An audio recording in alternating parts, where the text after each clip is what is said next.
బైబిల్లో ఒక వ్యక్తిని చూపిస్తాను మీకు, తర్వాత దేవుని యొక్క వాక్యంలోనికి వెళ్దాం. నిర్గమాకాండము 8వ అధ్యాయం 1వ వచనం. యెహోవా ఏటిని కొట్టి 7 దినములైన తరువాత యెహోవా మోషేతో ఇట్లనెను, నీవు ఫరో యొద్దకు వెళ్ళి అతనితో, నన్ను సేవించుటకు నా జనులను పోనిమ్ము. నీవు వారిని పోనీయనొల్లని ఎడల ఇదిగో నేను నీ పొలిమేరలన్నిటినీ కప్పల చేత బాధించెదను. ఏటిలో కప్పలు విస్తారముగా పుట్టును, అవి నీ ఇంట, నీ పడక గదిలోనికి, నీ మంచము మీదికి, నీ సేవకుల ఇండ్లలోనికి, నీ జనుల మీదికి, నీ పొయ్యిలలోనికి, నీ పిండు పిసుకు తొట్లలోనికి ఎక్కి వచ్చును. ఆ కప్పలు నీ మీదికి, నీ జనుల మీదికి, నీ సేవకులందరి మీదికి వచ్చునని యెహోవా సెలవిచ్చుచున్నాడని చెప్పు మానేను. ఒక తెగులు దేవుడు ఐగుప్తుల మీదికి పంపించిన తర్వాత కొంచెం గ్యాప్ ఇచ్చి ఏమంటే మరలా మోషే దగ్గరికి వచ్చాడు. పోయి చెప్పు, ఫరోతో చెప్పు, నువ్వు నన్ను సేవించినట్లుగా నా జనులను పోనీయని ఎడలా. వీళ్ళు ఎందుకొరకు మొరపెట్టారు ఇశ్రాయేలీలు? దేవా, ఐగుప్తీయులు సతాయిస్తున్నారు, ఐగుప్తీయులు హింసిస్తున్నారు, ఐగుప్తీయులు విసిగిస్తున్నారు, ఐగుప్తీయులు జీతం ఇవ్వడం లేదు, టైంకు జీతం ఇవ్వడం లేదు, సతాయిస్తున్నారు, తిడుతున్నారు, కొడుతున్నారు, అత్యధిక భారం పెడుతున్నారు, మాకు విడుదల కావాలి అని వీరు కోరుకొని దేవునికి మొరపెడితే, దేవుడు దేన్ని చూస్తున్నాడంటే, నా ప్రజలకు విడుదల దేని కొరకు అంటే దేవుని సేవించేదాని కొరకు. Let my people go to serve me. నన్ను ఆరాధించినట్లుగా నా ప్రజలను వదిలిపెట్టు అని ఫరోకు తెలియజేస్తున్నాడు దేవుడు మోషే ద్వారా. ఈనాడు మనకు విడుదల కలిగిన, స్వస్థత కలిగిన, అభివృద్ధి కలిగిన, ప్రార్థనకు జవాబు వచ్చిన, ఫైనల్గా ఎక్కడికి చేరాలంటే ఆయనను సేవించేదానికి చేరాలి, ఆయనను స్తుతించేదానికి చేరాలి. ఒకరెవరో ఉద్యోగం రాకముందు బాగా ప్రార్థన చేసేవాడంట, ఉద్యోగం కావాలి, ఉద్యోగం కావాలని. ఉద్యోగం వస్తూనే ప్రార్థన అయిపోయింది. పెళ్ళి కానప్పుడు దేవా పెళ్ళి, దేవా పెళ్ళి, దేవా పెళ్ళి, దేవా పెళ్ళి, దేవా పెళ్ళి అని ప్రార్థన చేస్తుంటే పెళ్ళి అయిపోతేనే దేవుణ్ణి మర్చిపోయారు. నువ్వు అడిగితే ఖచ్చితంగా దేవుడు ఇస్తాడు. ఆయన చెప్పాడు కదా, what ever you ask me I will give అన్నాడు. హల్లెలూయా. నాకు తెలిసినంత వరకు దాదాపుగా ఎవరు అంటే వాక్యము తెలియని వారు, దేవుని గురించి అస్సలు తెలియని వారు మాత్రమే కొన్ని అనవసరమైనటువంటి వాటి కొరకు ప్రార్థన చేస్తారు. కానీ కొంచెం ఇంగిత జ్ఞానం ఉంటే ఎవరు కూడా తప్పు ప్రార్థన చేయరు, దేవుని ఏవి కూడా తప్పుగా అడగరు ఎవరు కూడా. అంటే తెలియనప్పుడు అడుగుతుంటాం అనమాట. ఇప్పుడు నేను కూడా చిన్నప్పుడు అడిగాను, ప్రభా సినిమా టికెట్లు దొరికేటట్టు సహాయం చేయ ప్రభా అని ప్రార్థన చేసి, సినిమా టికెట్లు దొరికేటట్లు సహాయం చేయమని ప్రార్థన చేసి, నేను కూడా తెలియనప్పుడు అంతమాట. తెలియనప్పుడు అట్లా చేస్తాం అనమాట. తెలిసిన తర్వాత ఇప్పుడు చేస్తామని చెప్పండి, ఇప్పుడు చేయం అట్లా. ఎవరం కూడా మనం ఏం చెడు ఏమో అడగం ఎప్పుడు కూడా. దేవుని కూడా మనకు అవసరమైనటివి, మనకు కోరిక, మన హృదయ వాంఛను ప్రతి ఒక్కరి హృదయంలో దేవుడు పెట్టాడు. హృదయ వాంఛను ప్రతి ఒక్కరి హృదయంలో దేవుడు పెట్టాడు. వాటి ప్రకారం మనల్ని అడిగినప్పుడు దేవుడు చాలా సంతోషిస్తాడు, దేవుడు ఇస్తాడు. మీ సంతోషం పరిపూర్ణమగునట్లు, సంతోషము కావాలని కాదు, సంతోషము పరిపూర్ణమగునట్లు అడుగుడి, అది మీకు అనుగ్రహించబడు. నీ సంతోషం పరిపూర్ణంగా లేదంటే దేవుడు God is not happy. So కనుక మనం ఏం అడిగినా కూడా దేవుడు ఇస్తాడు. అది ఇచ్చిన తర్వాత దేవునికి ఒక వాగ్దానం మనం చేయాలి. ప్రభువా, నా ప్రార్థనలను నువ్వు ఎట్లా మర్చిపోవో కదా. మనం చేసే ఉపకారాలు దేవుని యొక్క సన్నిధిలో జ్ఞాపకార్థంగా చేరుతాయంట. మన ప్రార్థనలు ఆయన సన్నిధికి చేరుతాయంట. అదే రీతిగా పరలోకంలో ఎలా మన గురించినటువంటి జ్ఞాపకాలు వినపడుతుంటాయో, భూమి మీద కూడా నీవు చేసిన కార్యాల గురించి నేను ప్రకటిస్తాను ప్రభు అని మనం దేవునికి వాగ్దానం చేయాలి. ఫైనల్గా మనం సేవించాలండి ఆయన్ని. నేను, నా ఇల్లు, నా ఇంటి వారందరూ మానక స్తుతించెదము. హల్లెలూయా. మానక స్తుతించెదము. ఫైనల్ పాయింట్ వచ్చేసి స్తుతే. Final point స్తుతే. స్తుతిస్తే అన్నీ సెట్ అవుతాయి. స్తుతిస్తే అన్నీ సెట్ అవుతాయి. హల్లెలూయా. సో ఈరోజు నుంచి స్తుతి సువాసన. మీకు ఏదో జోక్ చెప్దామనుకుంటే అక్కడ కూడా స్తుతి సువాసన వచ్చింది. స్తుతి సువాసన. హల్లెలూయా, హల్లెలూయా, హల్లెలూయా. ప్రతి ఇంటిలో నుండి స్తుతి సువాసన ధూపం వలె దేవుని యొక్క సన్నిధికి జ్ఞాపకార్థముగా చేరును గాక. ఆడిజే పరిచర్య నుంచి, ఆడిజే మినిస్ట్రీస్ నుంచి స్తుతి సువాసన ఆయనకి ఇంపైన సువాసనగా చేరును గాక. ఆమేన్. హల్లెలూయా. దేవుడు చెప్పాడు, దేవుని దగ్గర తెగులు ఉన్నాయి. ఆ తెగుళ్ళు చాలా భయంకరమైన తెగులు. అవి ప్రతి చిన్నదానికి దేవుని తెగులని మనం అంటుంటాం, కానీ ఈ దేవుని తెగులు చాలా చాలా అపాయకరమైనవి. చెప్పాడు, నువ్వు పోనీయకుంటే, నా ప్రజలు నన్ను ఫ్రీగా ఆరాధించేదానికి నీవు పోనీయకుంటే ఏమవుతుందంటే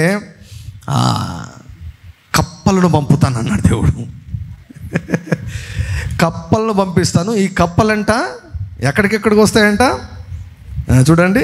ఏటిలో కప్పలు విస్తారంగా పుట్టును, అవి కప్పలు నీ ఇంట, అంటే నీ ఇంటిలోకి వస్తాయంట. దర్శనం కనపడుతుందా మీకు? మాటలన్నీ కూడా ఎందుకండి, చిత్రం చూపించేదానికే. నీ ఇంటిలోనికి, నీ బెడ్రూమ్లోనికి, ఇంటి నిండా కప్పలు. ఏమండి, మెయిన్ డోర్గా కప్పలు బంధువులాగా వస్తాయన్నమాట. ఆ ఏటిలోంచి నీళ్ళు లేకుండానే, వర్షం లేకుండానే, తుఫాన్ లేకుండానే, వర్షం లేకుండానే ఏటిలో నుంచి కప్పలు బెక్ బెక్ బెక్ బెక్ అని ఎగురుకుంటూ ఆ గేటు మూసేస్తే గేటు సందులోంచి గేటు ఎగురుకొని వస్తాయంట లోపలికి ఇంటి లోపలికి వస్తాయంట. ఇంటి లోపలికి వచ్చి ఎక్కడికి పోతాయంట? ఎయిర్ కండిషన్ పెట్టుకున్నారు కదా బెడ్రూమ్లో బాగా. కొంతమంది బాత్రూంలో కూడా ఏమండి బంగారుతో బాత్రూంలు కట్టుకున్నారంట, లావెటరీలు కూడా. ఎంత పిచ్చో చూడండి వారికి కదా. పడక గదిలోనికి, పడక గది అంటే నీ మంచము మీదికి, నీ సేవకుల వాళ్ళ పని మనుషులు ఉంటే వాళ్ళకు సైడ్ రూములు ఉంటాయి కదా, సైడ్ రూములు ఉంటాయి వారికి. నీ పని మనుషుల ఇళ్ళలోనికి, నీ జనుల మీదికి, నీ పొయ్యిలలోనికి, వంట చేస్తుంటే అక్కడి కూడా వస్తాయంట కప్పలు. నీ పిండి పిసికు తొట్లలోనికి, నీ గ్రైండర్ దగ్గరకు వస్తాయంట. పాత్రలు వేసి ఏమండి గోధుమ పిండి మీరంతా కూడా పిసికి చపాతీలు చేయాలని పిసుకుతూ ఉన్నారనుకోండి, సరదా నెక్కి దూరుతాయంట.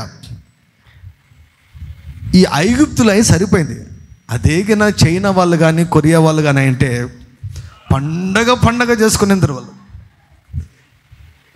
మొన్న చూశానండి, మొన్న ఇది ఇన్స్టాగ్రామ్లోనో యూట్యూబ్లోనో చూసాను, షార్ట్స్లో చూశాను.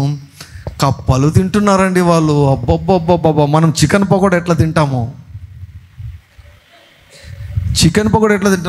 వాళ్ళు అసలు లొట్టలు వేసుకొని.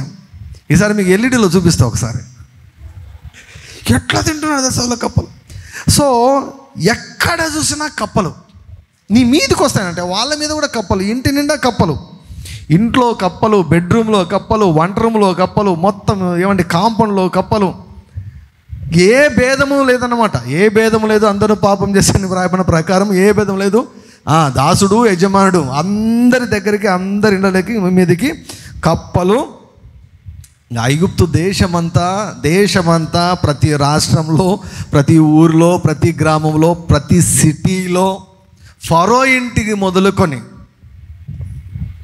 ఫరో ఇల్లు మొదలుకొని ఐగుప్తు దేశమంతా ఎక్కడ చూసినా కప్పలు. ఇట్లా డబ్బులు వస్తే ఎంత బాగుండు కదా.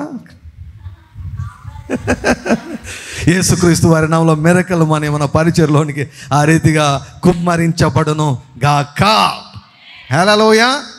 ఏదైనా అంతే అండి, ఏదైనా అంతే. కీడు అనుభవించిన ఏండ్ల కొలది మేలు అనుభవించావు కదా, శాపాన్ని అనుభవించావు కదా, ఇంకా దీవెను అనుభవించాలి అంతే. అది రూల్, అది న్యాయం, అది చట్టం అంతే. సో ఎక్కడ చూసినా కప్పలు. మరియు యెహోవా మోషేతో ఇట్లా అన్నాడు, 5వ వచనం, నీవు అహరోను చూచి నీ కర్ర పట్టుకొని ఏటి పాయల మీదను, కాలువ మీదను, చెరువుల మీదను నీ చెయ్యి చాపి ఐగుప్తు దేశం మీదకి కప్పలను రాజేయమని తనతో చెప్పమనగా అహరోను ఐగుప్తు జలముల మీద తన చెయ్యి చాపెను. అప్పుడు కప్పలు ఎక్కి వచ్చి ఐగుప్తు దేశమును కప్పెను. దేశాన్నే కప్పలు కప్పాయి. దేవుడు అహరోనుకి ఏమన్నాడు? నువ్వు చెయ్యి చాపు అన్నాడు. ఎప్పుడైనా గుర్తుపెట్టుకోండి, మీరు ఊరికే జస్ట్ చెయ్యి ఇట్లా చాపితే అది ఊరికే చెయ్యి చాపినట్టు అనుకోవద్దండి. స్పిరిచువల్గా చాలా శక్తులు విడుదలవుతాయి. అహరోను ఏం చేస్తే ఊరికే ఇట్లా చెయ్యి చాపాడు. చెయ్యి చాపితే కప్పలు పుట్టుకొని వచ్చాయి. ఆరాధించేటప్పుడు చెప్పకూడదు, చెయ్యి ఏం చేయాలి? చాపాలి పైకి. Something will happen if you lift your hands unto God in reverence and faith. విశ్వాసముతో, గౌరవముతో, భక్తితో 2 చేతులు పైకెత్తి యేసయ్యా అని ఆరాధిస్తే నీ పక్షముగా అనేక కార్యాలు జరుగుతాయి. ఏటి మీద చేయి చాపితే కప్పలు పుట్టుకొని వచ్చాయి అన్నమాట. కప్పలు పుట్టుకొని వచ్చాయి. కప్పలంట ఐగుప్తు దేశాన్ని కప్పివేశాయి. దేశాన్నే కప్పివేశాయి అంట. ఇటువంటి కార్యాలు భారతదేశంలో జరుగునుగాక, మన దేశంలో జరుగునుగాక. హల్లెలూయా. మొన్న ఎవరో చిన్న క్లిప్పింగ్ పెట్టారు. స్వస్థత ప్రార్థన చేస్తే జైలు అంట. ఒక రాష్ట్రంలో బిల్లు కూడా తీసుకొని వచ్చారంట. స్వస్థత ప్రార్థనలు చేస్తే జైలు అంట. స్వస్థత ప్రార్థనలు చేయకూడదు, స్వస్థత సభలని పేరు కూడా పెట్టకూడదు. ఒక రాష్ట్రంలో ఆల్రెడీ బిల్లు వచ్చేసిందంట. నేను అనుకున్నాను, కప్పలు రెడీగా ఉన్నాయిలే వీళ్ళ కోసం అనుకున్నాను నేను. ఏమంటే స్వస్థత అన్నటువంటిది దేవుని యొక్క చిత్తం. ఈ భూమి ఎవరిది? యేసయ్యది. స్వస్థత ఎవరిది? యేసయ్యది. What is man? మనిషి ఎంత అండి? పురుగు వంటి వాడు.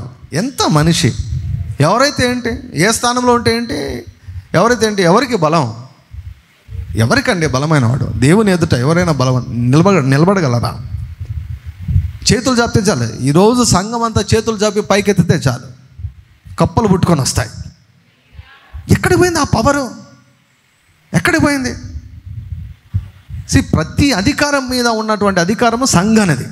ఈ బండ మీద నా సంఘాన్ని కడతాను, పాతాళ లోకపు ద్వారము దాని ఎదుట నిలువ నేరవు. ఐగుప్తు దేశం అంట కప్పల చేత కప్పబడిందంట. కప్పల చేత కప్పబడిందంట. 7వ వచనం, శకునగాండ్రు కూడా తమ మంత్రముల వలన అలాగు చేసి ఐగుప్తు దేశం మీదకి కప్పలను రాజేసిరి.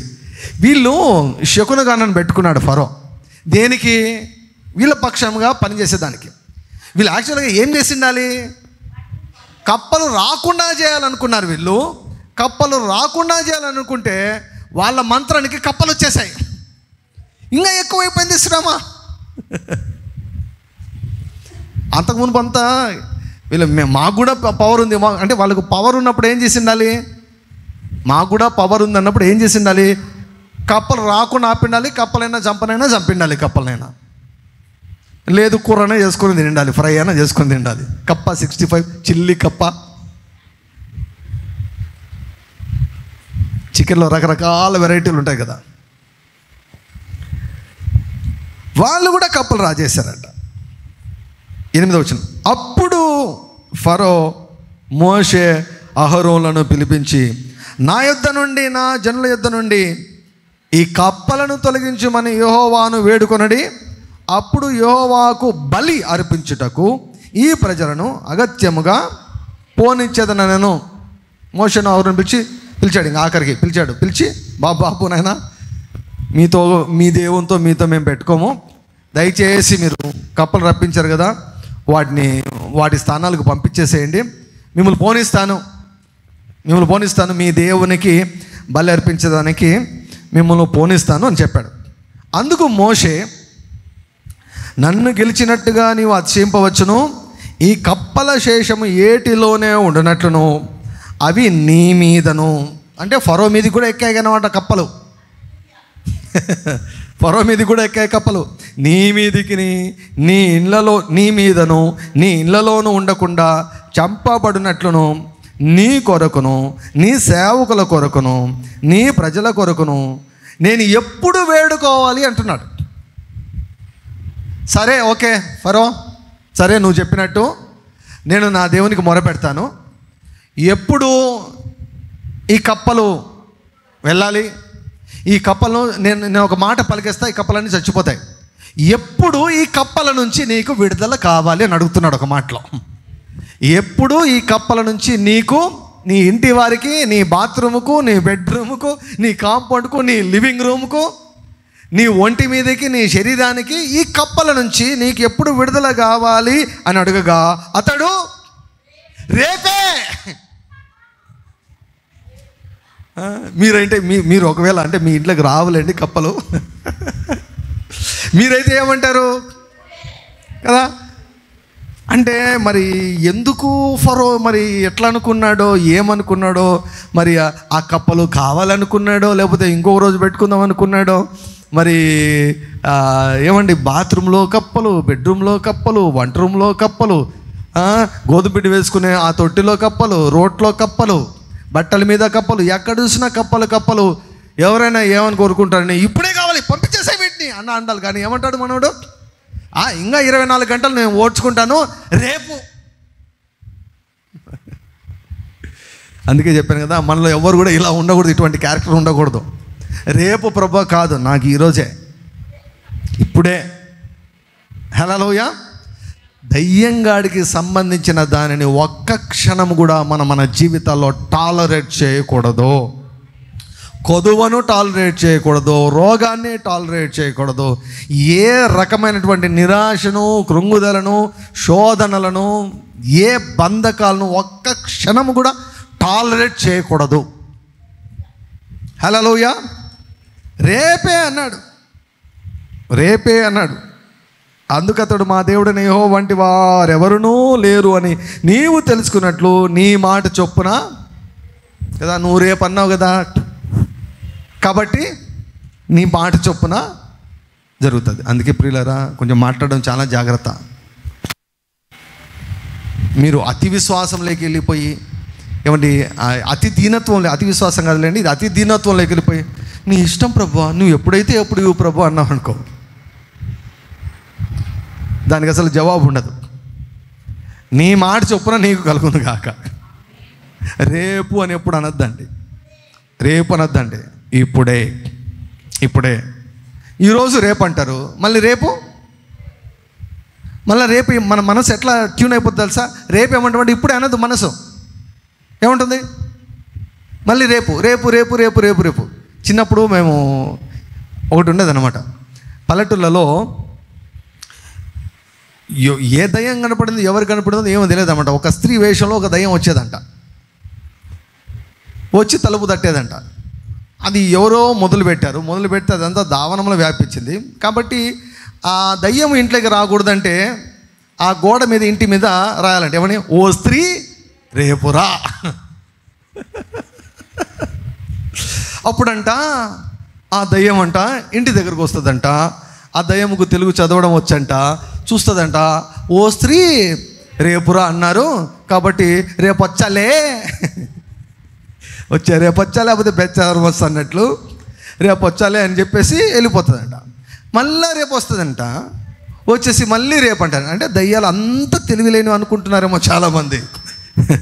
నువ్వు పిలవకున్నా లోపలికి దూరుతాడు వాడు ఇల్లీగల్ ఫెల్లో, వాడేం యేసుప్రభు కాదు హుందాగా ప్రవర్తించేదానికి. పిలవకున్నా వస్తాడు, కాసుకో ఉంటాడు. ఎప్పుడెప్పుడు నువ్వు సందు తెరుస్తావా, ద్వారం తెరుస్తావా అని కాసుకో ఉంటాడు అనమాట. సో అట్లా ఎప్పుడు కూడా రేపు రేపు రేపు అన్నట్లు పోకూడదు. మన ఎక్స్పెక్టేషన్ ఎప్పుడు కూడా గుర్తుపెట్టుకోండి. ఈరోజు ఆరాధనకు వచ్చారు కదా, ఈరోజు నేను పొందుకోవాలి. హల్లెలూయా. ప్రార్థనకి వెళ్ళారు కదా, ప్రార్థనకి వెళ్ళినప్పుడు ఈ రోజు నేను ఐ షుడ్ రిసీవ్ సంథింగ్. 1.5 గంట నేను స్తుతించబోతున్నాను, ఐ షుడ్ రిసీవ్ సంథింగ్. నేను ఏదైనా ఈ రోజే నేను పొందుకోవాలి, ఎప్పుడో కాదు, ఈరోజే. ఫరో లాంటి మనస్తత్వం మనకు ఉండకూడదు. ఈరోజే వెళ్ళిపోవాలి, ఈరోజే పోవాలి, ఈరోజే పోవాలి, ఈరోజే పోవాలి. ఒక ఆవిడ ఒక దైవజనం దగ్గరికి ప్రార్థన కోసం వచ్చిందంట. బాగా ఆస్తమాతం ఆయాసపడుతుంది, ఫుల్ ఆయాసపడుతుంటే ఆమెకు ప్లస్ కొంచెం పెరాలసిస్ అనమాట, కుంటుతూ ఉంది, బాగా ఆయాసపడుతుంది. ఆ పాస్టర్ దగ్గరికి వచ్చినప్పుడు పాస్టర్ చెప్పాడంట, గాడ్ వాంట్స్ టు హీల్, దేవుడు నిన్ను బాగు చేయాలనుకుంటున్నాడు, దేవుడు నిన్ను బాగు చేయాలనుకున్నాడు అంటే ప్రార్థన చేయాలంటే, ప్రార్థన చేస్తూనే ఆస్తమా ఎగిరిపోయింది. ఆయాసం అంతా ఎగిరిపోయిందంట. ఆయాసం ఎగిరిపోతున్నాయి, దేవునికి స్తోత్రం దేవునికి స్తోత్రం అని వెళ్ళిపోతుందంట. దేవుడిని కాలు కూడా బాగు చేస్తాడమంటే పర్లేదులేండి, ఉన్నా పర్లేదులేండి, ఇది బాగా అయిపోయింది నాకు చాలు ఎండని వెళ్ళిపోతుందంట. కాలు ఇట్లా ఉన్నా పర్వాలేదంట. ఎంత విచిత్రమైనటువంటి మనస్తత్వం నిజంగా ఈ దయ్యాల మనస్తత్వం. ఇది ఫరో మనస్తత్వం అన్నమాట. గుర్తుపెట్టుకోండి ప్రియులరా, మనం ఎట్లుండాలంటే మనవి ఏవి పోగొట్టుకోకూడదు, ఏవైనా పోగొట్టుకున్నామంటే వాటిని వదిలిపెట్టకూడదు. హల్లెలూయా. వాటిని సాధించేంత వరకు, వాటిని పట్టుకునేంత వరకు మనం వదిలిపెట్టకూడదు. దేవుడు వదిలిపెట్టాడు ఏమైనా? ఒకసారి ఫరో అంటే వీంత ఎందులే తలకాయ మాసినంతో ఎందులే అని చెప్పాడా? నో, వదిలిపెట్టలేదు. మాటికి పో, వెళ్ళు, ఫరోకు చెప్పు, పంపించు నా జనులను చెప్పు, చెప్పకుంటే తెగులు, అట్లా 10 తెగులతో మొత్తం ఐగుప్తు దేశానంతా సర్వనాశనం చేసేసాడు దేవుడు.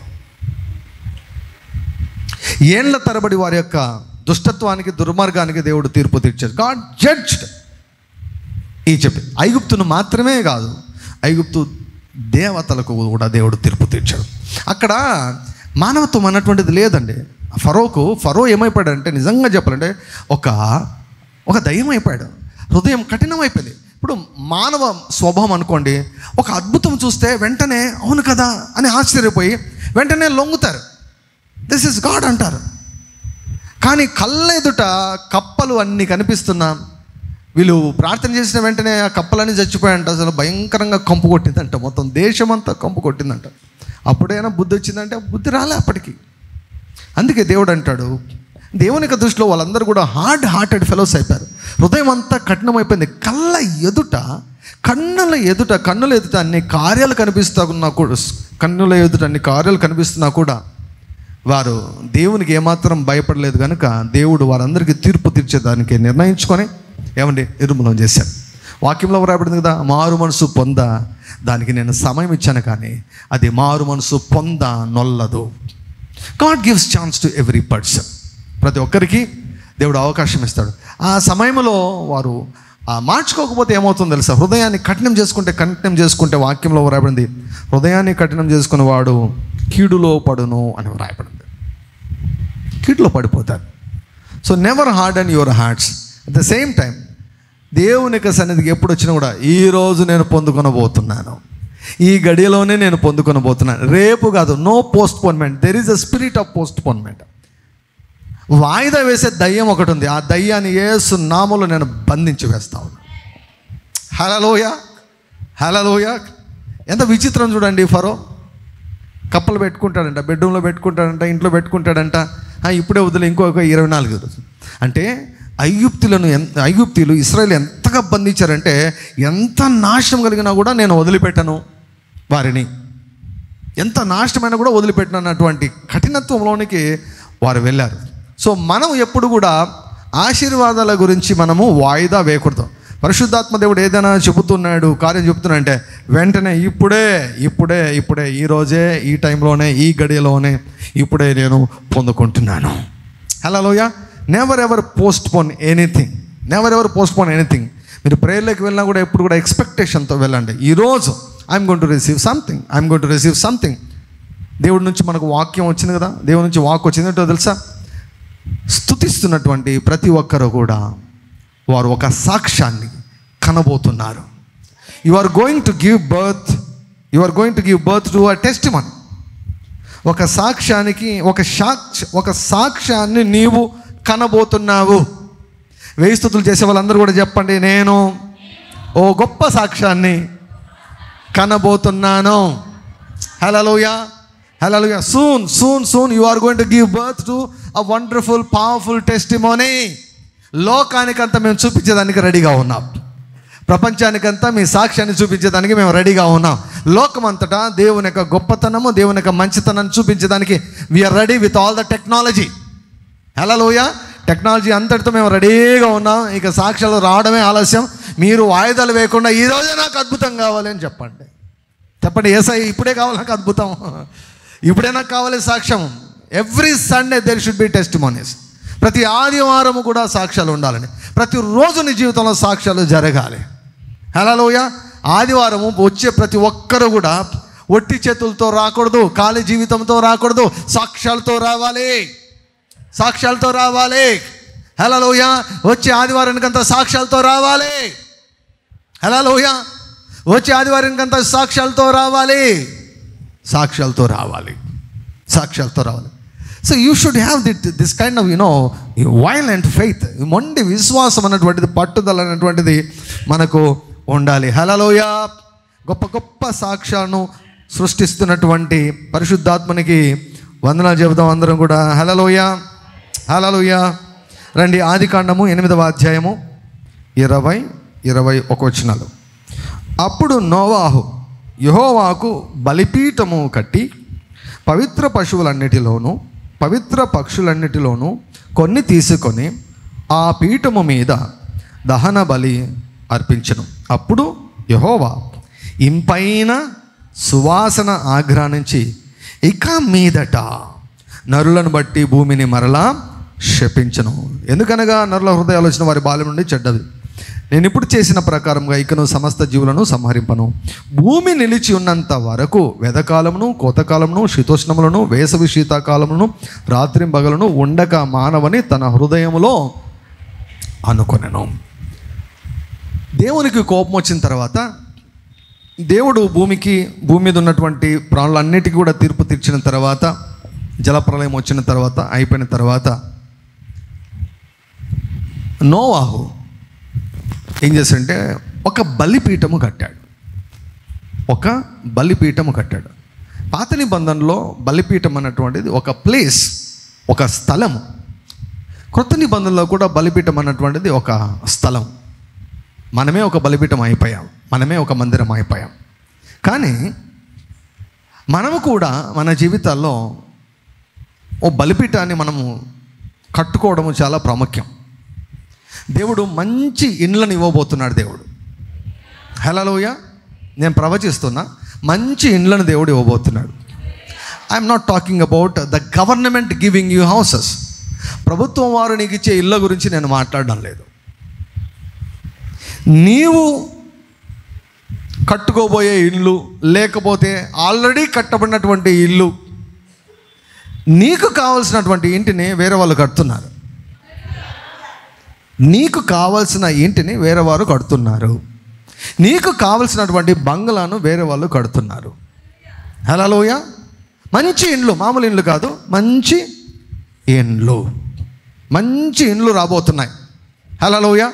మంచి ఇండ్లు రాబోతున్నాయి, మంచి ఇండ్లు రాబోతున్నాయి, మంచి ఇండ్లు రాబోతున్నాయి. ఎవరెవరికి ఇల్లులు అవసరమైన, ఎవరెవరికి ఇల్లులు లేవో యేసుక్రీస్తు వారి నామములో నేను పిలుస్తున్నా, మంచి ఇల్లు రాబోతూ ఉన్నాయి, మంచి ఇల్లు రాబోతున్నాయి. దేవునికి ఒక వాగ్దానం చేయండి, ఆ ఇళ్ళను మీరు ఎప్పటికీ కోల్పోరు. ఆ ఇళ్ళను ఎప్పటికీ కోల్పోరు. దేవునికైతే వాగ్దానం చేయండి, ప్రభువా బలిపీఠం కడతానయ్యా, నేను బలిపీఠం కడతానయ్యా, నా ఇంటిలో ఒక చోట బలిపీఠం కడతానయ్యా, నా ఇంటిలో ఒక చోటు, ఒక రూమును నేను బలిపీఠం లాగా నేను కడతానయ్యా. చిన్న ఇల్లు ఉంది, అందుకే పెద్ద ఇల్లు కోరుకో. ఒకటే రూమ్ ఉందయ్యా మాకు. నీ దేవుడు దిక్కులేనివాడు కాదు, నీ తండ్రి దిక్కులేనివాడు కాదు. హల్లెలూయా. దేవుని అడుగు, దేవుని పెద్దవి అడుగు, గొప్పవి అడుగు, మంచి ఇండ్లు కావాలని చెప్పి అడుగు. ప్రవక్త చెప్పాడు, నేను ఒక మాట విన్నా, ఏంటంటే నీ నీ నీ కొరకు నీ కొరకు నియమించబడిన, నీ కొరకు దేవుని చేత నియమించబడిన ప్రవక్తను గుర్తించలేనటువంటి స్థితి బహు దౌర్భాగ్యమైనటువంటి స్థితి అన్నమాట. రిపీట్, నేను మళ్ళీ చెప్తాను. నీ కొరకు దేవుని చేత నియమించబడినటువంటి ప్రవక్తను గుర్తించకపోవడము బహు దౌర్భాగ్యకరమైనటువంటి పరిస్థితి. యేసు ప్రభు గురించి ఏమని వ్రాయబడింది? ఆయన తన స్వకీయుల యొద్దకు వచ్చెను, ఆయన స్వకీయులు ఆయనను అంగీకరించలేదు. దౌర్భాగ్యులు,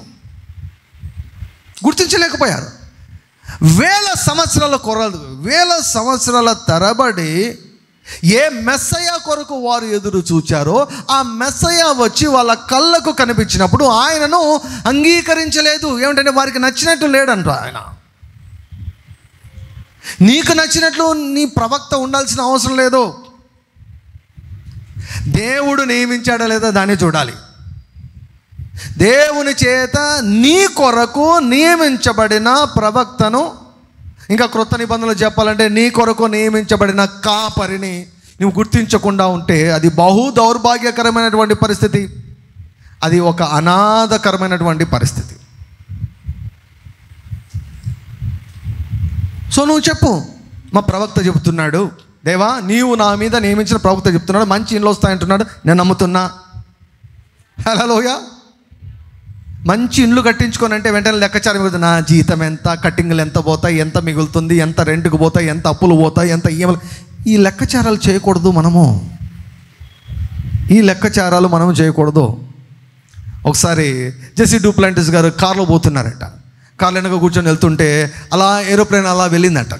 అలా ఏరోప్లేన్ పైన వెళ్తే వెంటనే దేవుడు అన్నాడంటే, లోపలుండి మాట్లాడుతున్నాడంట, ఒక టైం వస్తుంది ఏరోప్లేన్ లేకపోతే నువ్వు సేవ చేయలేవు అన్నాడంట. అంటే నేను చెప్పినంత సేవ నువ్వు చేయలేవు, కాబట్టి నీ సేవ చాలా తక్కువగా ఉండిపోతుంది, నీ పరిచర్య పెద్దగా చేయబోతున్నాను, ఎక్కువగా చేయబోతున్నాను, కాబట్టి నీకు ఏరోప్లేన్ అవసరం అవుతుంది.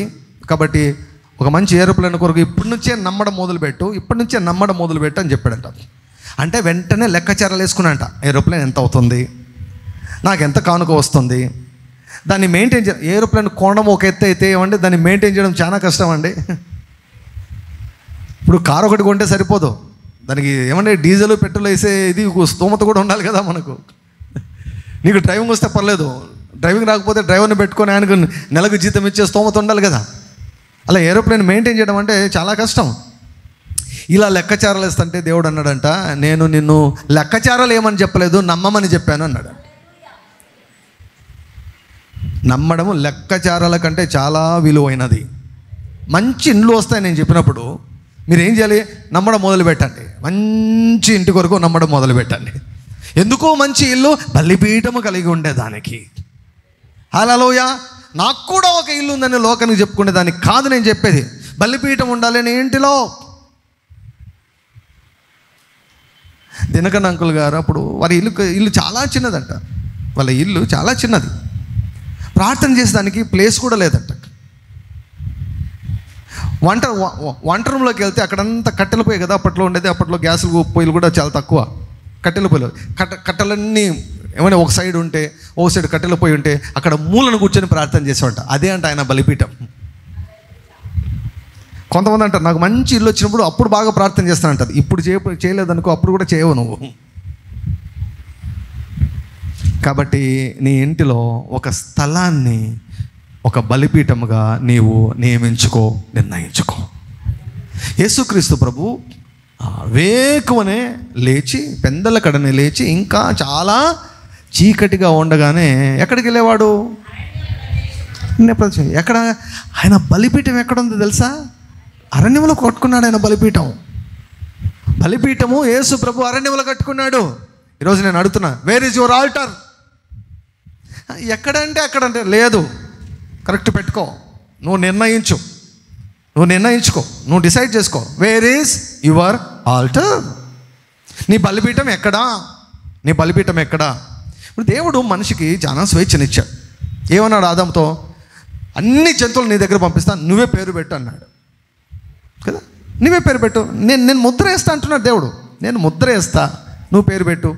ఇప్పుడు ఏమండి, అహరోనులో ఏం శక్తి ఉందని? అహరోనులో నువ్వు కప్పలను తెప్పించు అన్నాడు దేవుడు పలికాడు ఫస్ట్ మాట, ఇలా చేస్తే కప్పలు వస్తాయని చెప్పాడు. సో కాబట్టి అక్కడ అహరోనులో ఏమి సృష్టించే శక్తి లేదు, కప్పలను పుట్టించే శక్తి అహరోనులో ఏం లేదు. అహరోను చేయాల్సింది ఏమిటంటే చేయి చెప్పాలి, విధేయత చూపాలి. కప్పలు పుట్టించింది ఎవరంటే దేవుడు పుట్టించింది. అంటే దేశాన్నంతా కప్పలంటే ఏమండి, మిరకల్, సూపర్ న్యాచురల్గా కప్పలు విస్తరించాయన్నమాట. సెకండ్లలో విస్తరించాయి. అది సూపర్ న్యాచురల్ మిరకల్, అది పుట్టించాయి. సో దేవుడు ఇప్పుడు యూ డిసైడ్ అ ప్లేస్. నోవాహు ఏం చేశాడంటే ఒక బలిపీఠము కట్టి, ఒక ఆల్టర్ కట్టాడు. బలిపీఠం అంటే దేవునిని నీవు, దేవుడు నిన్ను కలుసుకునే స్థలము. దేవునిని నీవు దేవుని కలుసుకునే స్థలము. అంటే ఎక్కడైనా మనము కలుసుకోలేమో దేవుని అంటే ఎక్కడైనా కలుసుకోవచ్చు. యేసుప్రభు అన్నాడు, తండ్రి నాతో ఉన్నాడు అన్నాడు. కానీ బలిపీఠం అయితే కట్టుకున్నాడు కదా. బలిపీఠం అయితే అరణ్యంలో కట్టుకున్నాడు కదా. ఆయన ఇటుకలతో కట్టుకోలా, ఆ స్థలాన్ని ఆయన నియమించుకున్నాడు. ఆ అరణ్యంలో ఏ కొండ దగ్గర కూర్చునేవాడు మరి తెలియదు, కానీ ఏ ప్రాంతాన్ని ప్రభు ఎంచుకున్నాడో తెలియదు, కానీ అక్కడికి వెళ్ళి అక్కడ కూర్చొని అక్కడ మోకరించి ఏమండి అక్కడ తండ్రితో కమ్యూనికేషన్ చేసేవాడు. అక్కడ ఏదైనా ఊరికి వెళ్తే నా బలిపీఠం ఎక్కడ అని చూసుకోవాలి, ఎక్కడ కట్టుకోలే నా బలిపీఠం అని. కొన్నిసార్లు మనకు ఏమండి అనుకూల పరిస్థితి లేనప్పుడు మనం ఎక్కడంటే ఎక్కడ మనం చేసుకోవచ్చు, కానీ బట్ మనం బయట ప్రాంతాలకు వెళ్తాం, విజిటర్స్గా వెళ్తాం, కానీ మనం నివాసం చేసే స్థలంలో, మన ఇళ్ళలో, మన కుటుంబాల్లో, మన ఊర్లలో ఓ బలిపీఠాన్ని మనం కట్టుకోవాలి. హల్లెలూయా. ఆర్డీజే మినిస్ట్రీస్ అనేది, కల్వరీ ఫెయిత్ చర్చ్ అనేది అదొక బలిపీఠం. అదొక బలిపీఠం. We have built an altar. ఇక్కడ దేవునిని మనం కలుసుకుంటాం, దేవుడు మనల్ని కలుసుకుంటాడు. Hallelujah. This is an altar. You have come to an altar. ఇది ఒక బలిపీఠం. ఈ స్థలాన్ని దేవుడు ఒక బలిపీఠంగా మార్చేశాడు. హల్లెలూయా. సో నోవా ఏం చేశాడు? దేవుని ఉగ్రతను చూసిన తర్వాత నోవా కూడా భయపడి ఒకే పని చేశాడు. ఏం చేశాడంటే బలిపీఠం కట్టి పవిత్రమైనటువంటి ఏమండి పక్షుల్లో కొన్ని వాటిని తీసుకొని ఆయనకు దహన బలి అర్పించాడు. పవిత్ర పక్షులన్నిట్లో కొన్ని తీసుకొని, పవిత్ర పశువులలో కొన్ని తీసుకొని ఆ పీఠం మీద దహన బలిని అర్పించాడు. అంటే ఇక్కడ బలిపీఠము దగ్గర నోవాహు ఏం చేస్తున్నాడంటే దేవునిని స్తుతిస్తూ ఉన్నాడు. దహన బలి పాత నిబంధనలో ఇవన్నీ కూడా దేనికి సాదృశ్యం అంటే స్తుతి యాగానికి, దేవుని స్తుతించేదానికి సూచనగా ఉన్నది.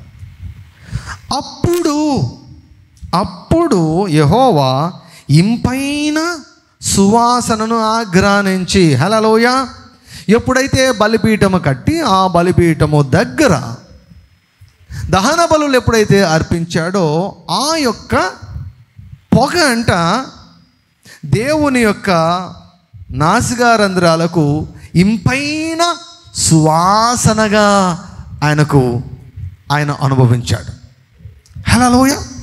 సో ఇంపైన సువాసనను ఆగ్రహించాడు. ఎప్పుడైతే ఆయనకి ఇంపైన సువాసన వస్తుందో ఆయన నుంచి ఖచ్చితంగా స్పందన వస్తుంది.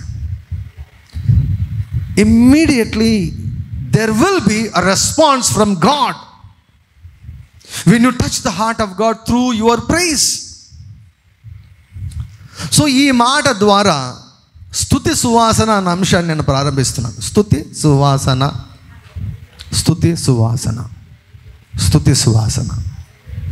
దీనికి ఆర్డీజే స్తుతి సువాసన అని పేరు పెట్టాను. ఎందుకంటే స్తుతి సువాసన వెదజల్లాలంటే ఆర్డీజే స్తుతుల పుస్తకంలో ఉన్నటువంటి 1000 స్తుతులు చేయాలంతే. హల్లెలూయా. స్తుతి సువాసన పైకి వెళ్తుంది. నీవు చేసే స్తుతులు ఏమండి నీ కళ్ళకు కనిపించవు, కానీ నీ భౌతికమైనటువంటి పంచేంద్రియాలకు అందదు, కానీ ఆత్మీయంగా ఒక ధూపము వలె దేవునికి సన్నిధికి వెళ్తుంది. మనకు పాతకాలంలో మరి ఇప్పుడు వస్తున్నాయో లేదో తెలియదు, ఎందుకంటే ఇది నేను టీవీ చూడక చాలా కాలం అయింది. భగవంతునికి భక్తునికి అనుసంధానమైనది. అంబికా దర్బారు బతి కాదు, ఇప్పుడు టోటల్ మారింది సీన్ అంతా. భగవంతునికి భక్తునికి అనుసంధానమైనది. ఆర్డీజే 1000 స్తుతులు. హల్లెలూయా. భగవంతునికి భక్తునికి అనుసంధానమైనది ఏమిటో తెలుసా? భగవంతుని భక్తుని కలిపేది ఆర్డీజే 1000 స్తుతులు. హల్లెలూయా. Hallelujah.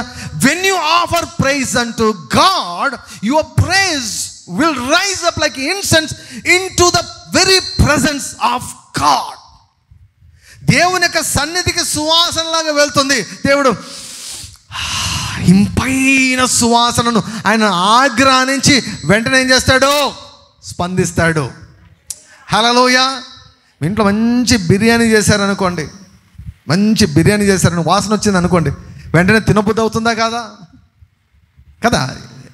There will be a response ఖచ్చితంగా నీ నుండి వస్తుంది. బాగా వాసన పిలుచుకొని ఏమాత్రం ఎమోషన్స్ లేకుండా ఉంటారు ఎవరైనా కూడా. God immediately responded. నేను అందుకే చెప్తున్నాను. ప్లస్ పరిశుద్ధాత్ముడు చెప్పినటువంటి మాట, 1000 స్తుతులు ఎవరైతే క్రమముగా స్థిరముగా చేస్తూ ఉన్నారో నీవు ఒక సాక్ష్యాన్ని నువ్వు కనబోతున్నావు. ఒక చారిత్రాత్మకమైనటువంటి సాక్ష్యాన్ని నువ్వు కనబోతూ ఉన్నావు. RTJ Ministries is going to see a historical event, చారిత్రాత్మకమైనటువంటి సంఘటనలు, చారిత్రాత్మకమైనటువంటి యెహోవా కార్యాలను RTJ పరిచర్య చూడబోతూ ఉందని నేను తెలియజేస్తూ ఉన్నాను. We are going to see, we are going to witness the move of God, we are going to witness the goodness of God. స్తుతి సువాసన. ప్రతి ఒక్కరు కూడా ఏదో ఒక సువాసన వెదజల్లుతూ ఉంటారు. అయితే మనం స్తుతి సువాసనను వెదజల్లాలి. హల్లెలూయా. స్తుతి సువాసనను వెదజల్లాలి. కొన్ని ప్లాంట్స్ ఉంటాయండి, కొన్ని పూల మొక్కలు ఉంటాయి. జస్ట్ రోడ్డు మీద అలా వెళ్తుంటే ఆ స్మెల్ వస్తుందండి, అట్లా ఆగిపోతాం. అంత మధురంగా ఉంటుంది అన్నమాట స్మెల్. అలా దేవుడు మనల్ని చూసినప్పుడు, మనల్ని దర్శిస్తున్నప్పుడు దేవునికి అటువంటి సువాసన, ఇంపైన సువాసన మన ద్వారా ఆయనకు కలగాలి. Hallelujah. We need to glorify God in our lives. మన జీవితాల్లో మనము దేవుని ఘనపరచాలి. యేసు నామమును ఘనపరచాలి. చాలాసార్లు ప్రియులారా, చాలాసార్లు యేసుక్రీస్తు ప్రభునకు తగిన మహిమను, తగిన ఘనతను ఇవ్వకపోవడం వల్ల చాలాసార్లు, అన్నిసార్లు నేను చెప్పడం లేదు, చాలాసార్లు మనము కోల్పోతాం. ఒక లేఖన భాగాన్ని మీకు చూపిస్తాను. మలాకీ గ్రంథము 2వ అధ్యాయం 1వ వచనం నుంచి నేను చదువుతాను. కావున యాజకులారా, ఈ ఆజ్ఞ మీకు ఇయ్యబడి ఉన్నది. సైన్యములకు అధిపతియగు యెహోవా సెలవిచ్చినదేమనగా, మీరు ఆ ఆజ్ఞ ఆలకింపకయు నా నామమును ఘనపరిచినట్లు మనఃపూర్వకముగా దానిని ఆలోచింపకయు ఉండిన ఎడల. ఇక్కడ ఆగుదాం. మీరు ఆ ఆజ్ఞను ఆలకింపకయు. ఒక ఆజ్ఞ. ఏమిటి ఆజ్ఞది? నా నామమును ఘనపరిచినట్లు, యేసు నామమును ఘనపరిచినట్లు. ఘనపరచడము అంటే ఎక్కువ మాట్లాడడం. సింపుల్గా చెప్పాలంటే ఎక్కువ మాట్లాడడం, ఎక్కువ పొగడము. ఈ సీజన్ అంతా ఇంకేమండి, రాజకీయ నాయకులను ఘనపరుస్తుంటారు. ఈ సీజన్ అంతా రాజకీయ నాయకులను ఘనపరుస్తుంటారు. మొన్న ఎవరో ప్రెస్ వాళ్ళు వచ్చారు మా క్లినిక్. ప్రెస్ వాళ్ళు వచ్చేసి, సార్ మొన్న వీళ్ళు వచ్చారు కదా, వాళ్ళు వచ్చారు కదా, తాడిపత్రికి అన్నారు. బాబు, నాకు రాజకీయాల్లో ఏం జరుగుతుందో నాకు ఏమీ తెలియదు నాయన అన్నాడు. మీరు పట్టించుకోరా sir? I don't bother about all these things. నాకు దీనిలో కంటే చాలా ఎక్కువైనటువంటి విషయాలు నాకు చాలా ఉన్నాయని చెప్పేసి వాళ్ళకి చెప్పి పంపించేశాను. ఎవరి గురించి ఎక్కువ మాట్లాడుతున్నావు? దేని గురించి ఎక్కువ మాట్లాడుతున్నావు?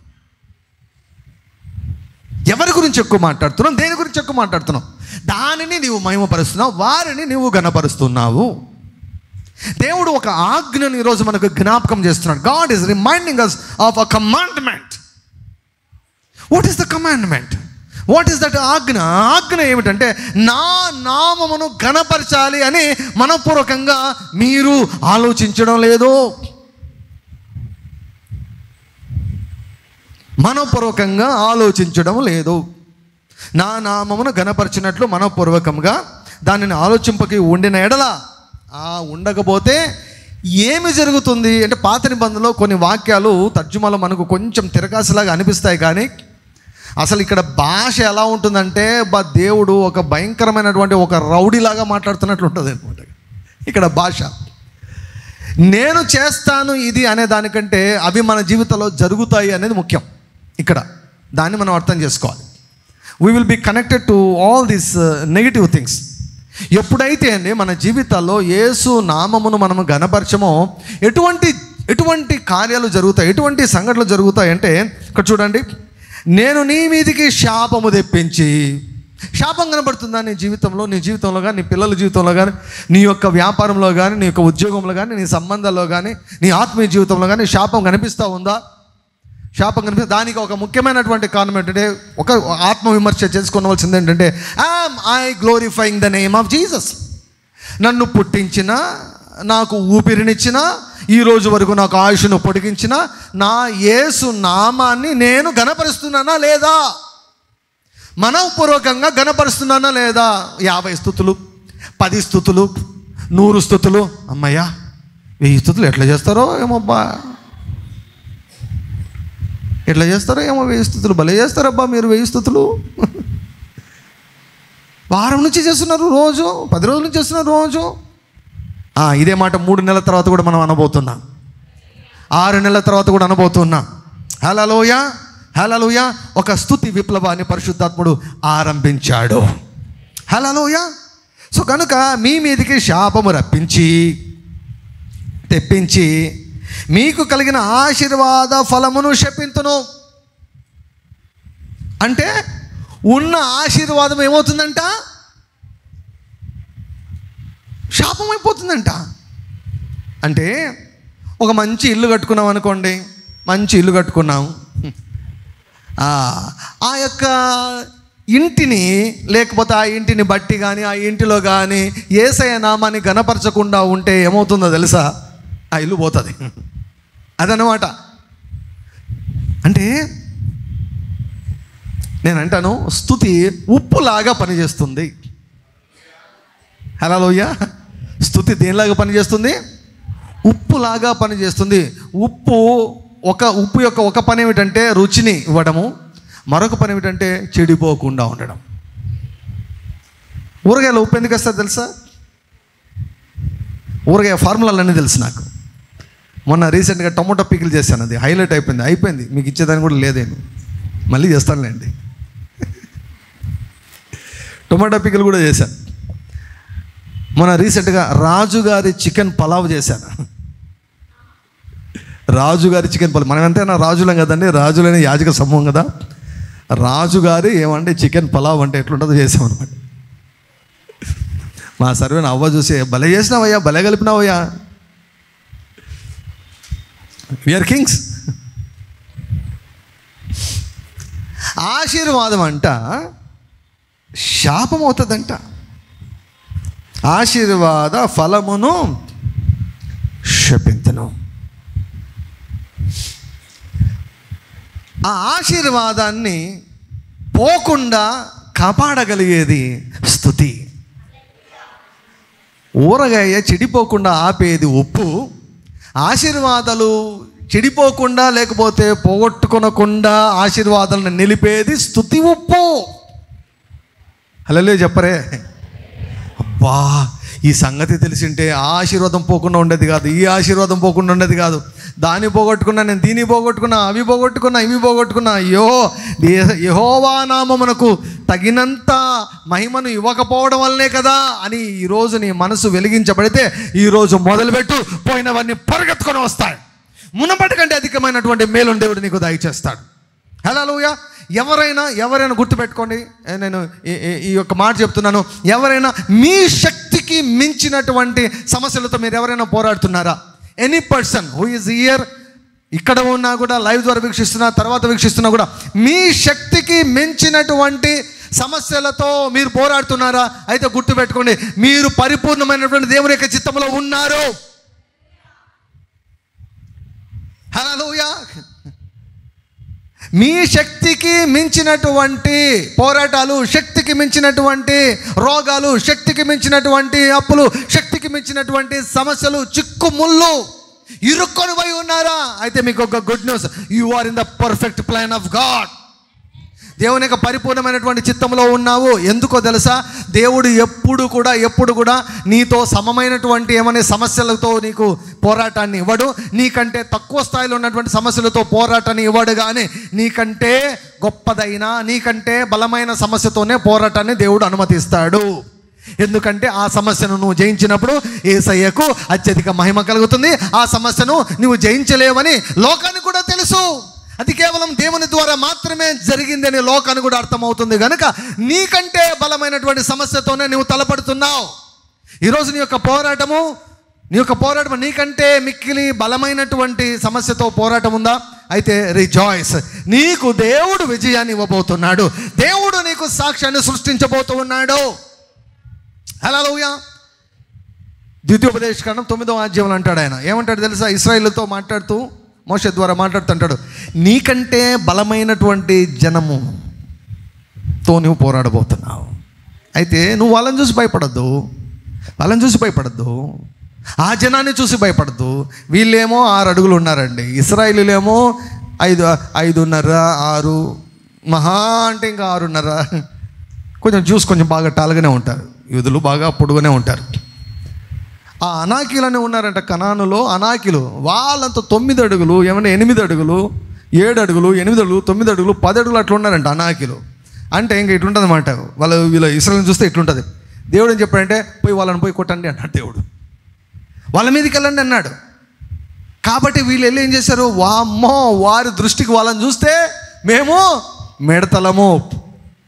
వారి దృష్టిలో మేము మిడతలం కనపడుతున్నాం, మా దృష్టిలో కూడా మేము మిడతలా కనపడుతున్నాం. కానీ దేవుడు అదే పనిని వారికి అప్పగించాడు. అందుకే నీ శక్తికి మించిన ఏదైనా పోరాటంలో నువ్వు ఉన్నావంటే ఏప్రిల్ మాసంలో గుర్తుపెట్టుకో, ధైర్యం తెచ్చుకొని పోరాడు. ఎందుకంటే దేవుడు ఆల్రెడీ ఆ శత్రువును, ఆ సమస్యను 2000 సంవత్సరాల క్రితమే ఆయన తీసేశాడు. దేవుడు అంటాడు ఇశ్రాయేలుతో, మీరు ఇంటికి వెళ్ళిన తర్వాత చదవండి, ద్వితీయోపదేశకాండం 9వ అధ్యాయం చదవండి. ఏమంటాడంటే, నీ దేవుడైన యెహోవా దహించు అగ్ని వలె నీకంటే ముందుగా వెళ్ళి వాటిని కొడతాను. హల్లెలూయా. లోపల ఏమండి, లోకంలో ఉన్నవాడి కంటే గొప్పవాడు లోపల ఉన్నాడు. ఆ లోపల ఆయన్ని బయటికి రప్పించండి. నువ్వు ఎప్పుడైతే స్తుతిస్తావో ఆయన పని చేయడం మొదలు పెడతాడు. Hallelujah. Greater one is here. Greater అంటే పోల్చి చెప్తున్నాడు అన్నమాట. సో కాబట్టి సమస్యకు దేవునికి లింక్ పెట్టేసేయండి. నువ్వు సైలెంట్గా అయిపోయి ఏం చేయాలి? నువ్వు పోరాడడం కదా, ఒకటే చెప్పాలి, God he's already defeated you. నువ్వు ఏ దయ్యాన్ని ఎదుర్కొన్నావో ఆ దయ్యాన్ని యేసుప్రభు ఓడించేశాడు. ఏ రోగాన్ని నువ్వు ఎదుర్కొంటున్నావో ఆ రోగాన్ని యేసుప్రభు ఓడించేశాడు. ఏ దరిద్రతను నువ్వు ఎదుర్కొంటున్నావో ఆ దరిద్రతను యేసుప్రభు ఆల్రెడీ జయించేశాడు. ఏ దయ్యంతో పోరాడుతున్నావో, ఏ చేతబడి శక్తులతో పోరాడుతున్నావో, ఏ తంత్ర శక్తులతో నువ్వు పోరాడుతున్నావో వాటన్నిటిని యేసుప్రభు జయించేశాడు. ఒకవేళ నీకు బలంగా అనిపిస్తున్నాయా అయితే గుర్తుపెట్టుకో, దానికంటే బలమైన దేవుడు నీతో ఉన్నాడు. హల్లెలూయా. నీవు వారిని జయించినప్పుడు దేవునికి అత్యధిక మహిమ కలుగుతుంది. హల్లెలూయా. సో ఆశీర్వాదములు చెడిపోయాయంట. ఆశీర్వాదములను దేవుడు శపించాడంట. ఏంటంటే కారణము, యేసునామాన్ని ఘనపరచకపోవడము వలన. మీరు దానిని మనసునకు తెచ్చుకొనరైతిరి గనుక ఇంతకు మునుపే నేను వాటిని శపించి ఉంటిని. మిమ్మును బట్టి విత్తనములు చెరిపివేతును, మీ ముఖముల మీద భాష చూసారా, పేడేసి మొక్కానికి కొడతా అంటున్నాడు దేవుడు. పేడ తీసుకొని, పేడ అంటే ఏమండి, చాలా మంది ఆవు మూత్రం తాగుతున్నారు. ఆవు మూత్రంలో ఏమేమో ఉన్నాయని మన రీసెర్చ్లో కనుక్కున్నారు. ఆవు మూత్రంలో ఏమండి హానికరమైన బ్యాక్టీరియాలు ఉన్నాయని మన భారతదేశంలో చెప్పారనమాట. ఆవు పెంటను తీసుకొని మొక్కం మీద వేసి కొడతా అంటున్నాడు దేవుడు. ఎవరిని? నా నామాన్ని కనపరచకుంటే, 1000 స్తుతులు చేయకుంటే పెంట తీసుకొని మొక్కం మీద వేసి కొడతా అంటున్నాడు. నా నామమును ఘనపరిచినట్లు మనపూర్వకంగా మీరు ఆలోచించలేదు గనుక మీ ఆశీర్వాదాలన్నీ కూడా శాపమైపోయాయి. నేను ఇచ్చిన దీవెలన్నీ కూడా మీరు ఒకదాని తర్వాత ఒకటి పోగొట్టుకుంటున్నారు. విత్తనములు చెడిపోతున్నాయంట. ముఖముల మీద పేడవేతును, పండుగలలో మీరు అర్పించిన పశువుల పేడవేతును. మీరు నాకు పశువులు ఇచ్చారు కదా, వాటి పేడ తీసుకుని ముఖానికి వేసి కొడుతున్నట్టున్నాడు దేవుడు. పేడ ఊడ్చివేసిన స్థలమునకు మీరు ఊడ్చివేయబడతారు. పేడ వేయడమే కాదు, పెంట మీ ముఖాల మీద వేయడమే కాదు, మిమ్మల్ని ఒక పెంటలాగా చేసేస్తా అంటున్నాడు. భూమికి పెంటలాగా పేడను ఊడ్చి మనం ఎక్కడేస్తామో అట్లా ఊడ్చి పడేస్తానంటున్నాడు దేవుడు. అందువలన లేవీయులకు నిబంధనగా ఉండినట్లు ఈ ఆజ్ఞను మీకు ఇచ్చిన వాడనని నేనే అని మీరు తెలుసుకుందరని సైన్యములకు అధిపతి యెహోవా సెలవిచ్చుచున్నాడు. నేను చేసిన నిబంధన వారి జీవమునకును సమాధానమునకును కారణమైన భయభక్తులు పుట్టించుటకే నేను వాటిని వారికి ఇచ్చిదిని కనుక వారు నా యందు భయభక్తులు కలిగి నా నామం విషయంలో భయం గల వారే సత్యము గల ధర్మశాస్త్రము బోధించుచు దుర్బోధన ఏమాత్రము చేయక సమాధానమును బట్టి యథార్థతను బట్టి నన్ను అనుసరించి నడుచుకుని వారే దోషం నుండి అనేకులను త్రిప్పిరి. యాజకులు సైన్యములకు అధిపతి యెహోవా దూతలు గనుక జనులు వారి నోట ధర్మశాస్త్ర విధులను నేర్చుకుందరు, వారు జ్ఞానమును బట్టి బోధించవలెను. అయితే మీరు మార్గము తప్పితిరి ధర్మశాస్త్ర విషయంలో మీరు అనేకులను అభ్యంతరపరిచి లేవీయులతో చేయబడిన నిబంధనను నిరర్థకం చేసి ఉన్నారు. నా మార్గములను అనుసరింపక ధర్మశాస్త్రమును బట్టి విమర్శించుటల్లో మీరు పక్షపాతులు గనుక జనులందరి దృష్టికి మిమ్మల్ని తృణీకరింపదగిన వారిని గాను నీచులను గాను చేసి ఉన్నానని సైన్యములకు అధిపతి యెహోవా సెలవిచ్చుచున్నాడు. ఇవన్నీ కూడా పర్యవసనాలు. దేవునికి ఇవ్వవలసినటువంటి ఘనతను మనము ఇవ్వనప్పుడు మనం అనవసరముగా ఇటువంటి సమస్యలను మనం ఎదుర్కొనే వారంగా ఉంటాం. సో క్రిస్టియన్స్ చాలామంది కూడా ఆశీర్వాదాలు పోగొట్టుకోవడంలో పిహెచ్డి చేశారనమాట. చాలామంది ఆశీర్వాదం ఉన్నవి పోగొట్టుకోవడం అనమాట. సో ఏదో కారణం అంటే ఒకవేళ పోయావా నువ్వేం గిల్టీగా ఫీల్ కావాల్సిన అవసరం. అయ్యో నేనేం దేవుడు నిందించేదానికి దేవుడు చెప్పడం లేదు, పరిశుద్ధాత్ముడు నిన్నేం పొడవడం లేదు. ఆయన నేను సేవించే దేవుడు ఎప్పుడు కూడా పుండు మీద కారం చల్లడు, నలిగిన రేలున్నప్పుడు కూడా ఆయన విరవడు. ఆయన నిన్ను రేపుతా ఉన్నాడు. యేసు నామమును గణపరచకపోవడం వలనే ఇవి ఆశీర్వాదాలన్నీ పోయాయి కదా. ఇప్పుడు గణపరిస్తే ఏమవుతుంది? ఆశీర్వాదాలు రెండంతలుగా మరలా నీ దగ్గరికి రెక్కలు కట్టుకొని వచ్చి వాళ్తాయి. Hallelujah. Praise protects your blessings. Praise protects your blessing. నువ్వు స్తుతులు చేస్తుంటే అసలు నీకు తెలియకుండా ఎన్ని జరుగుతుంటాయో తెలుసా నీకు? 1 గంటన్నర సేపు నోరు తెరిచి ఏసయ్యానికి స్తోత్రం, ఏసయ్యానికి స్తోత్రం, ఏసయ్యానికి స్తోత్రం అంటే పరలోకం ఏమి పట్టనట్టు ఉంటుంది అనుకుంటున్నావా? దయ్యాలు ఏం పట్టనట్లు ఉంటాయి అనుకున్నా, స్పిరిచువల్గా ఏమి జరగకుండా ఉంటుంది అనుకున్నా. నీకు అనిపించదు ఏమి, నీవు మాటిగా టైం చూసుకుంటావు. ఎంత అర్ధగంట సేపు అయిందా, ఎన్నైనా 449 అయినా స్తుతులు, ఎన్నైనా 600 నువ్వు అనుకుంటున్నావు, ఇవన్నీ అనుకుంటున్నావు. కానీ పరలోకంలో ఆత్మీయ మండలంలో భయంకరమైన వైలెంట్ కార్యాలు జరుగుతూ ఉంటాయి. తర్వాత బయటపడతాయి అన్నమాట. బయటపడినప్పుడు అది సాక్ష్యముగా బయటకు వస్తుంది. అది hallelujah. When you praise God your blessings will be protected. Your family will be protected, your children will be protected, your finances, your money will be protected, your properties will be protected. Give glory to God. Give glory to God. ఇంకా ఎవరెవరైనా కూడా స్తుతించకుండా ఉంటే, స్తుతి విషయము మనోపూర్వకంగా ఏమని neglect చేస్తూ ఉంటే, పట్టించుకోకుండా ఉంటే, ఏమవుతుందిలే అనుకుంటే, ఈరోజు మీరు alert rise up. I don't know for how many weeks I'm going to teach. యూజువల్గా మనము సంవత్సరం వాగ్దానం మనం ధ్యానిస్తూ ఉంటాం. సో బలాభివృద్ధి గురించి చెప్పాలని నేను అనుకున్నా. 2 నెలల నుంచి నేను ప్రయత్నం ఫిబ్రవరి నుంచి ప్రయత్నం చేస్తూనే ఉన్నాను. నేను బలాభివృద్ధి గురించి చెప్పాలని లేదు. స్తుతి సువాసన ప్రతి ఇంటిలో నుండి, ప్రతి కుటుంబంలో నుంచి, ప్రతి ఇంటిలో నుంచి, ప్రతి హృదయంలో నుంచి మానక స్తుతులు పైకి. 45,000 పోతున్నాయి. త్వరలో 1,00,000 కావాలి. అది త్వరలో 1,00,000 కావాలి. మీరు సాక్ష్యాలను సృష్టించి మీరు తీసుకొని వస్తే ఏమండి, ఆ 1,00,000 స్తుతులు కాస్త ఎవ్రీడే 1,00,000 స్తుతులు అవుతాయి. 1.5 గంట సేపు అండి, 1.5 hours. 1.5 hours, 1 గంటన్నర సేపు. 24 గంటలో 1.5 గంటల సేపును తీసేసాను, పక్కన పెట్టేసాను, లాగేసాను. అసలు నేను ఒక మాట చెప్తాను, అంటే ప్రార్థన స్థానం ప్రార్థనదే. కొన్నిసార్లు దేవుడు ప్రార్థన చేయమని చెప్పినప్పుడు అప్పుడు ప్రార్థనే చేయాలి. దేవుడు ప్రార్థన చేయమని చెప్పినప్పుడు అప్పుడు ప్రార్థనే చేయాలి. దేవుడు ప్రార్థన చేయమని చెప్పినప్పుడు ప్రార్థనే చేయాలి. నేను మళ్ళీ చెప్తున్నాను, దేవుడు ప్రార్థన చేయమని స్పెసిఫిక్గా చెప్పినప్పుడు అప్పుడు ప్రార్థనే చేయాలి. స్పెసిఫిక్ ఇన్స్ట్రక్షన్ లేనప్పుడు, నీకు స్పెసిఫిక్ ఇన్స్ట్రక్షన్ లేకపోతే నేను చెప్తున్నాను, అన్ని ప్రక్కన పెట్టి స్తుతించు. అన్ని ప్రక్కన పెట్టి స్తుతించు. అన్ని ప్రక్కన పెట్టి స్తుతించు. అన్ని ప్రక్కన పెట్టి స్తుతించు. నీ విత్తన ప్రతి విత్తనానికి 100 పంట ఎగురుకుంటూ వచ్చి నీ ఒడిలోనికి వచ్చి వ్రాలుతుంది. నువ్వు వెళ్ళాల్సిన అవసరం లేదు. నీ అకౌంట్లో డబ్బులు ప్రత్యక్షమవుతాయి. నీ ఇంటిలో డబ్బులు ప్రత్యక్షమవుతాయి. నీ బీరువాలో డబ్బులు ప్రత్యక్షమవుతాయి. వింతలంటే ఏమనుకుంటున్నారు? కష్టపడి పని చేస్తే వచ్చే జీతం అనుకుంటున్నారా? ఆ రకంగా దేవుడు సాయం చేస్తాడు అనుకున్నాడా? Yeah, it is also one channel.